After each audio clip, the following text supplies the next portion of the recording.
Hello everyone, good morning সবাইকে। আমি রাখি আমার একটা নতুন ভিডিওতে তোমাদেরকে অনেক অনেক স্বাগত আর অনেক অনেক ভালোবাসা। আশা করি আজকের ভিডিওটা অনেকটাই ভালো লাগবে, তো দেখতে থাকো। আজকের বারটা ছিল শনিবার, এখন ঘড়ি কাটায় বলতে 11টার মতন বাজে। আজকে না আমি সকাল সকালই রান্নাবাড়িটা বসাই দিয়েছি, জানো। কালকে তো আর খাওয়া দাওয়া করতে পারিনি, কারণ কাজ করেছি, রান্নাবাড়িও করা হয় নাই আর খাওয়া দাওয়া হয়নি। তাই সকালে রান্নাবাড়িটা বসে দিয়েছি যেন পেট ভরে খাইতে পারি, তারপর কাজ করতে পারি। তো এদিকে মাম্মামকে স্নান করানো হয়েছে, এখন আর কি বাজারে যাব, একটু একটু দরকার ছিল, সেই জন্য আর কি বাজারে যাচ্ছি।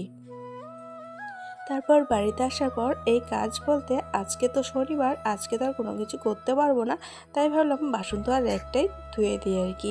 এখন যেহেতু ধোয়া দিয়ে চলছে, তাই আনার পরে না ওই যে একবার ধোয়ানো হয়েছে আর না ধোয়ানো হয়নি, জানো, একদম তেল চিপকে একদম চাপ লেগে গেছে।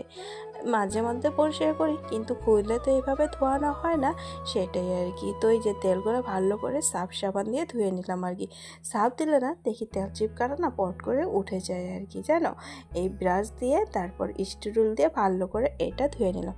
আমার সাথে যেহেতু বড় আসে, আমি তো একাই করতে পারবো না, তো বড় ওইদিকে হেল্প করতেছে, আমি ওইদিকে করে নিচ্ছি, জানো।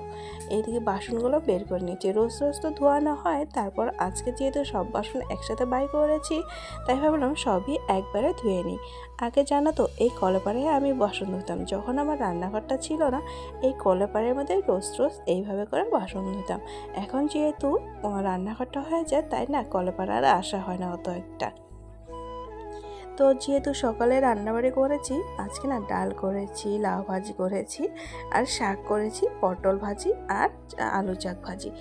আজকে অনেক কিছুই রান্না করেছি, কালকে খাইতে পারি নাই না, খিদার চোটে একদম মাথা ব্যথা নষ্ট হয়ে গেছে আমার না। খিদা পাইলে আর কি থাকতেই পারি না, পুরো মাথা ব্যথা উঠেছে আর কি। তো যাই হোক, এদিকে সব কাজ কাম করে এখন বাসনগুলো যেহেতু শুকিয়ে গেছে, তাই মুছে মুছে একদম গুছিয়ে নিচ্ছি আর কি বাসন তো আর রেকটা আর কি। দেখো তো আমার রেকটা এখন কত সুন্দর না দেখা যাচ্ছে, বলো দেখি। তো যাই হোক, এক এক করে সব কিছু গুছিয়ে নিচ্ছি। রাত্রে একটু যাব, এদিকে না বার্ষিক পুজো আছে আর কি, আমাদের পাড়ার মন্দিরে আর কি। তো সেই মন্দিরে যাব, শ্বশুরমশাই বললো যে মন্দিরে যাওয়ার জন্য, তাই তাড়াতাড়ি কাজ বাজ করে নিয়ে এদিকে মাম্মামকে খাইয়ে দিয়ে আমরা তিনজন মিলে এখন মন্দিরে যাচ্ছি। শাশুড়ি মা তো এখন আসে নাই, তাই তিনজনে মিলেই যাচ্ছি।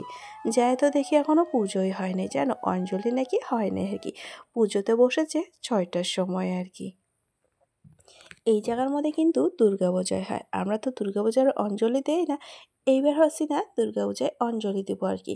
এই 3 বছর হলেও কোনো অঞ্জলি দিতে পারি না, কোনো কিছুই করতে পারি না।